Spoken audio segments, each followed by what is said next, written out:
Greetings, folks. This is Reverend Billy here, and this is Earth Riot Radio. I'm here at the Church of StopShopping in New York. We're dealing with a meta crisis. Is it something we want? Seems like people are acting that way. They want the end, and they kind of want a glorious, entertaining end. And we want a front row seat at our own suicide. No, that's too old-fashioned. That's too analog. We want to make ourselves die and then watch us do it. There I am. I'm dying on the little screen. Moment, then moment, then moment, then moment. Each moment, an entertainment empire. The ultimate dopamine dump. My own death scene. That's not Brad Pitt playing me. That's not Meryl Streep in an Oscar award-winning death scene. No. It's me. It's me having a moment. Silicon Valley produced what? AI? No. VR? No. Crypto? No. Hedge? No. All that magic invisible stuff that nobody understands that they make billions of dollars doing, none of that is their invention that matters. It's just come to this. Donald Trump. Donald Trump is the ultimate Silicon Valley product. And he is pushing us towards our death. And we are watching it and we're enjoying it. And it really feels, a lot of people are just depressed right now. A lot of progressive people just think there's just nothing we can do. Oh yes, there is. There's something so much more powerful than Donald Trump. And here they come. Somebody give me an earth hallelujah. Hallelujah.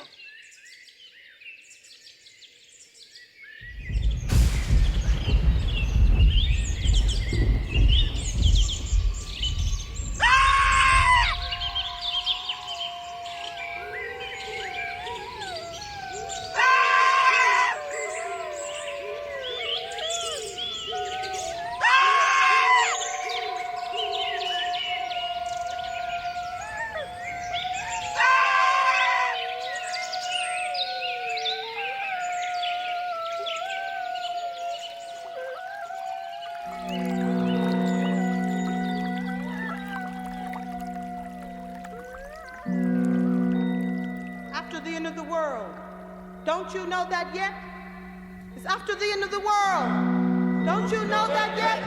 It's after the end of the world. Don't you know that yet? It's after the end of the world. Don't you know that yet? It's after the end of the world. Don't you know that yet? It's after the end of the world. Don't you know that yet? It's after the end of the world. Don't you know that yet? It's after the end of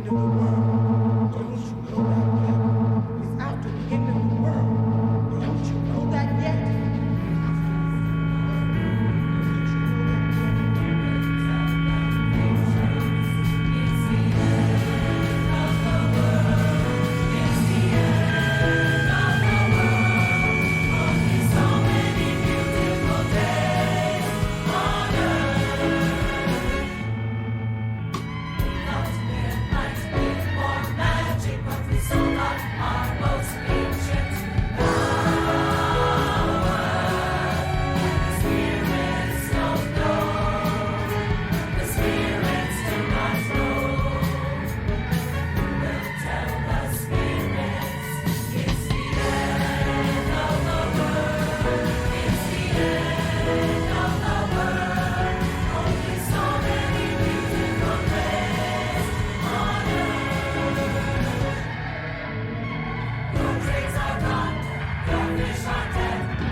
years ago, there was interesting article in Foreign Affairs, main establishment journal, by Fritz Stern, one of the major German historians of Germany.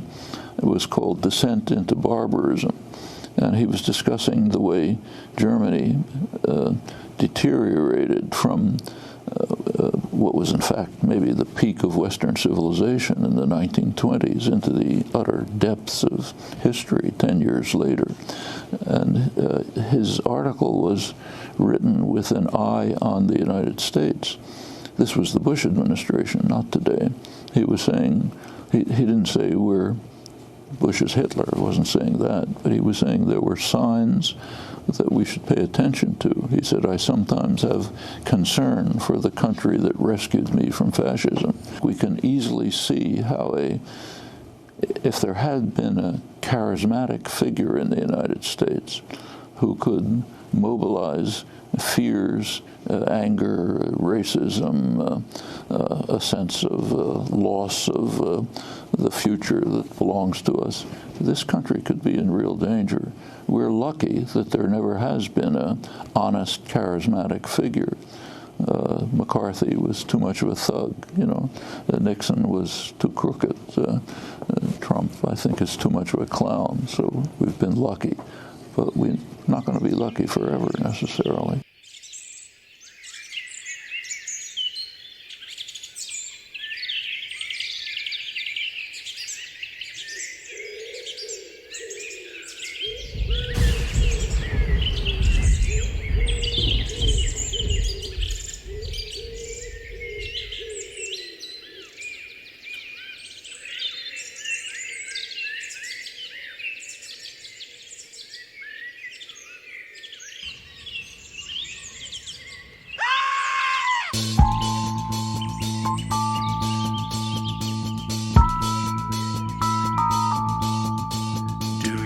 What I'm feeling. Pressure in the air, pressure in the air, pressure.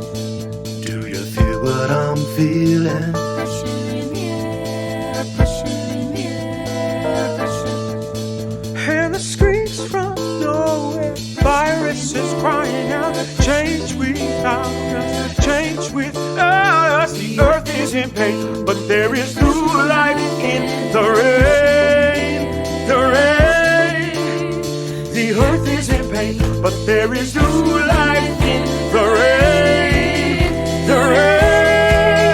Do you feel what I'm feeling? The earth is pressure in the air, pressure. Do you feel what I'm feeling? The earth is pressure in the air, pressure. There's new life, there's new life, there's new life, there's new life in the rain. The earth is pressure in the air, pressure. What I'm feeling? Pressure in the air, pressure in the air, pressure. What I'm feeling? Pressure in the air, pressure in the air, pressure. What I'm feeling? Pressure in the air, pressure in the air, pressure. Do you feel what I'm feeling? The earth is pressure.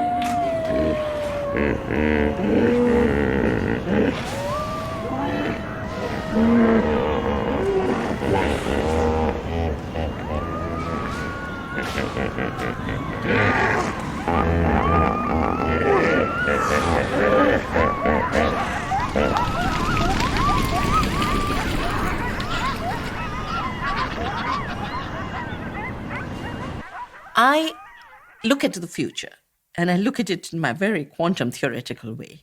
That's highly uncertain. There are two possibilities.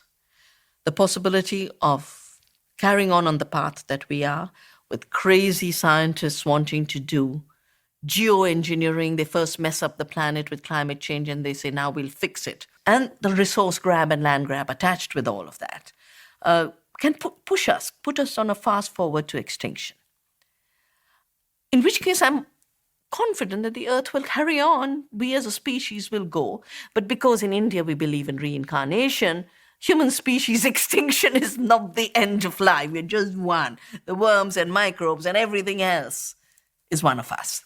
And the second option is a rapid change in consciousness, a rapid change in who we are. Now, that is a majority shift because most women don't believe in this grabbing. They don't have the opportunity anyway. Most of the disenfranchised, 95.9%, are shaping another world, want another world. They want non-violence, they want sharing, they want other ways of political organizing, economic organizing.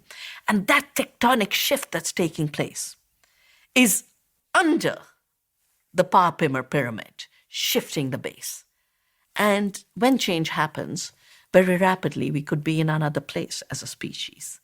Our age has been called the Anthropocene age, where humanity has been such a destructive force on the planet. Its climate is decided by our actions. The species is decided by action. The state of water is decided by our action. The fertility of soils is decided by action.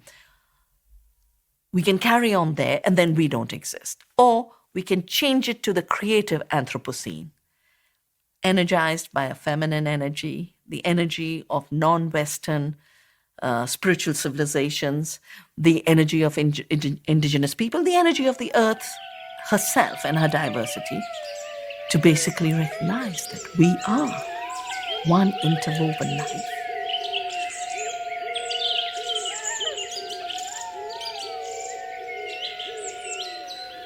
And so we're all sitting together and we're watching Donald Trump, and he's saying something to us. What did he say? Oh, no. Oh, no. Oh, not. No. What? Oh, he couldn't. He wouldn't. We let saturation advertising saturate us. We couldn't stop our shopping. We couldn't look away from the screen. Our drug, one more dump of dopamine. And we're sitting here together, and we're looking up into the orange grin of Donald Trump, and he's saying something to us. What? What did he say? Oh, no, impossible. No, I can't. And so we cover up our eyes and our ears. We cover up our senses, and we turn and we get a mile away from this, and we get 100 miles away. And then finally, we take this hood off of our heads and we look around, and we have this sick, vaguely nauseous vertigo, this feeling that you and I are sharing at this very moment. That's right. We realize we have created 1 million Donald Trumps, and they're looking back at us, and they're all talking to us. They all have the same orange grin. Yes, because we refused to stop the saturation advertising from saturating all of us, and we couldn't stop the shopping. We all shopped, and we couldn't look away from the screen. We couldn't stop our drug, one more dump of dopamine. We refused to confront, to be political, to be clear, to be free. But now there's one thing we can put our trust in. There is one force, one living force that can change all this, can stop this nightmare, and that's the earth. Somebody give me an earth hallelujah. I'm working on a song here. The answer, my friend, is blowing in the wind, and the wind is blowing 200 miles an hour.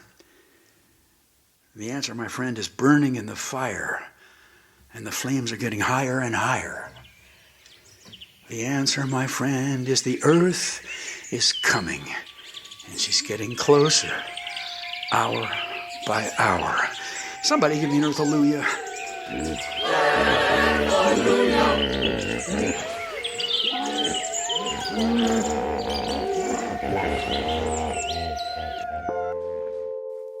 Hello, welcome to News from the Natural World. I'm Savitri D.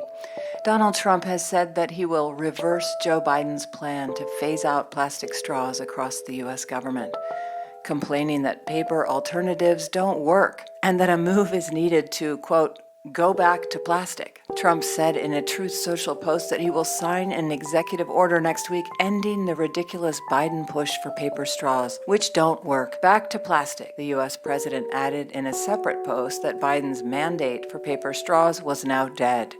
Enjoy your next drink without a straw that disgustingly dissolves in your mouth. Trump appears to be taking aim at an effort by the Biden administration plan to phase out all single-use plastics across the federal government by 2035. Global annual plastic production doubled in the 2 decades since 2000 to around 460 million tons and is expected to quadruple again by 2050. Less than 10% of this plastic waste is being recycled. The rest ends up in the environment, with the equivalent of one truck filled with plastic dumping its contents into the ocean every minute of every day. Much of this trash is composed of single-use plastics such as straws, which make up about 40% of plastic production. Some of Sydney, Australia's most popular swimming spots, including Coogee and Gordons Bay beaches, remain closed after thousands and thousands of mysterious balls washed ashore.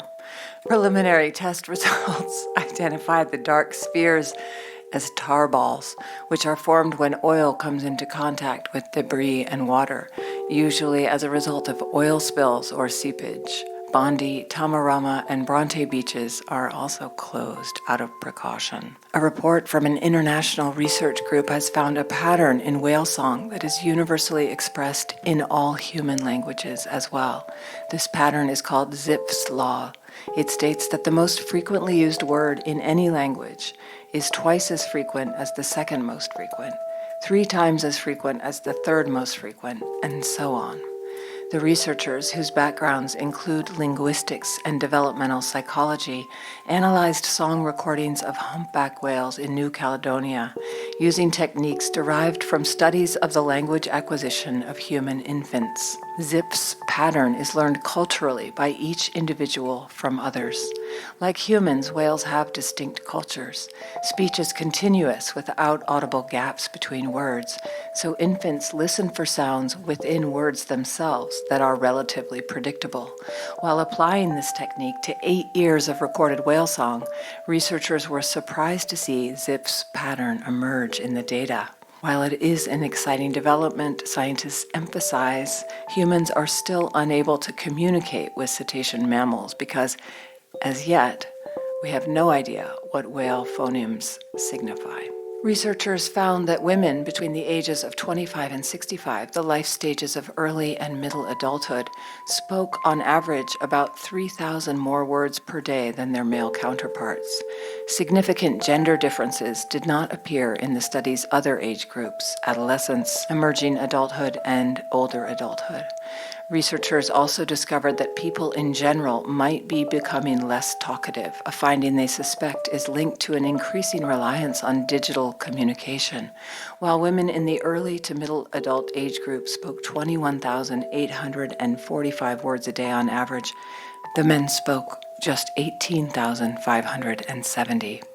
More than a dozen people have been found making the hazardous crossing into Canada, across the northern border of the United States, renewing focus on the closely watched and seasonally perilous northern crossing.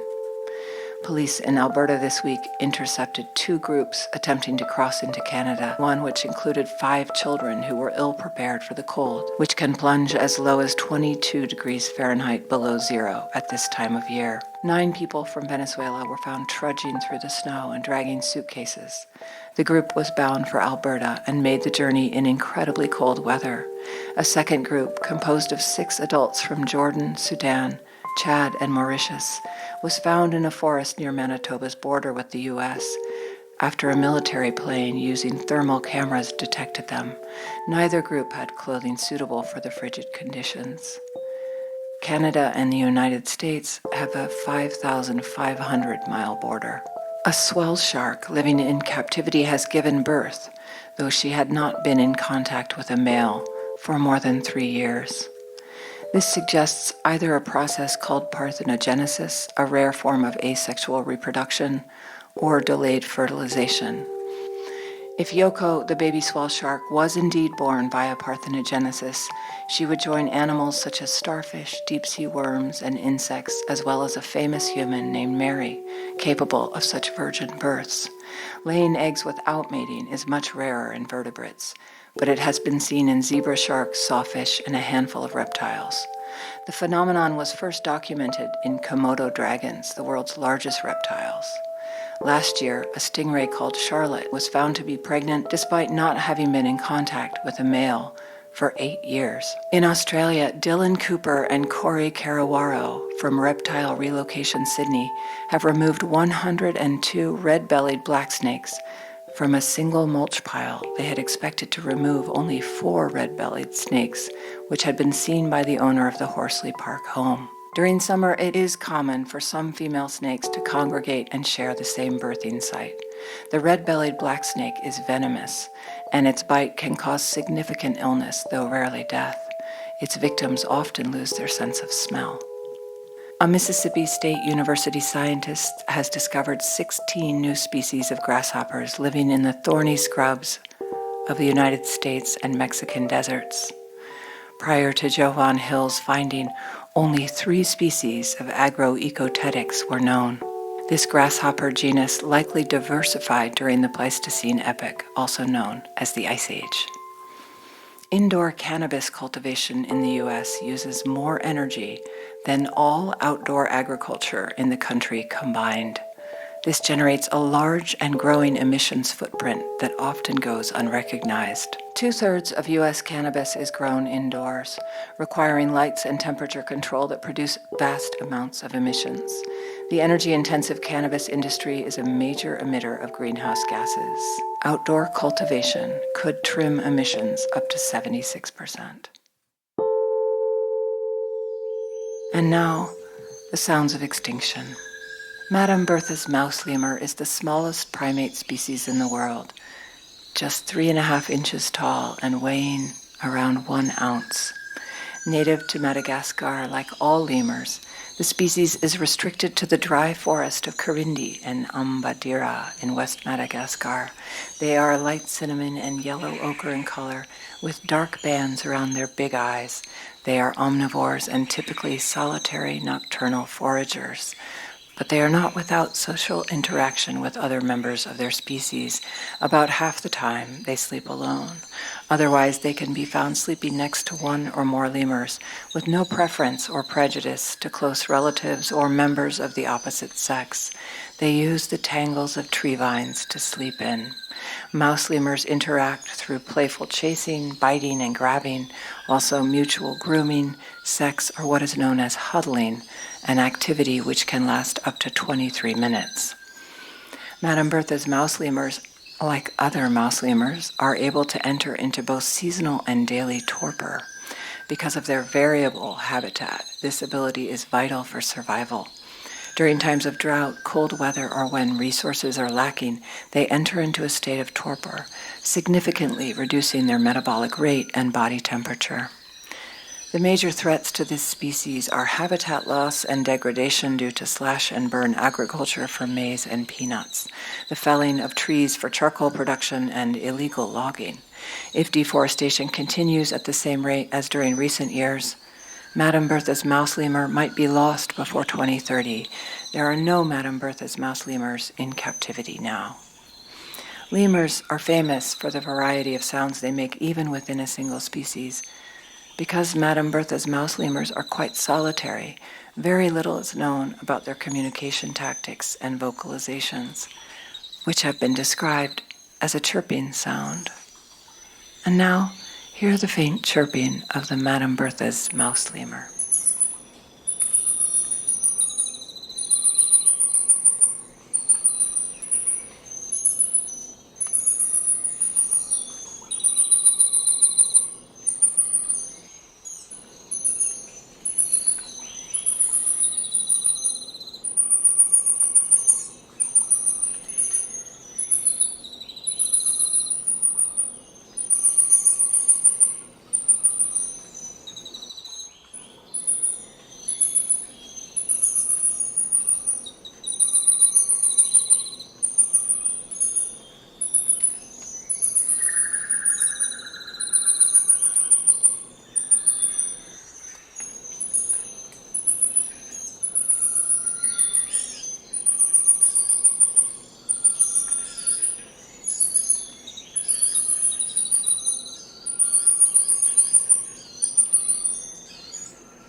hello and goodbye. This is our conclusion to this Earth Riot Radio episode. I hope it helped you in some way. And let's wish each other the best this week. What do we mean by that? I'm not sure. We're lost. We're all walking around drifting. What is going on? Billionaire criminals are just stopping the government, canceling compassion, leaving millions of people in South Africa without their HIV medicine, clinics locked up. Complete surprise to these people. Suffering being caused directly by greed. Billionaires taking the money. Well, you and I now, it's hard to say this, but there's an opportunity here in this crisis.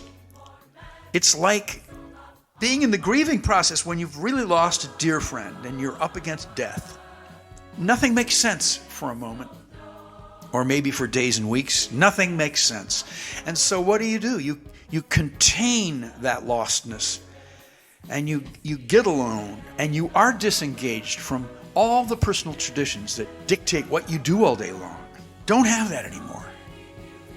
So don't just be lost in the sense of drifting and feeling bad. Be lost in the sense of real separation, so that when you do start over, you are starting afresh and you have new courage, ways of dealing with dedicated evil. We got to find that now. We never thought we'd be in this position, but there it is. That is the reality. You know, I went to a Quaker meeting today, and after sitting there for an hour, this 70-year-old lady who was running that meeting, she addressed us, and she said, under no circumstances would an official with a gun be allowed into our sacred space. And she was implacable. She knew that that was the truth. It was a real moment for us to catch how real our courage must be right now. And I wish that for you. I wish that clarity for you and for myself. The earth we are defending. Life we are defending. To do that effectively, we must love. And now our love is standing the test of this moment. Love-alleluia. Love-alleluia. This is Reverend Billy from the Church of Stop Shopping. Thank you so much.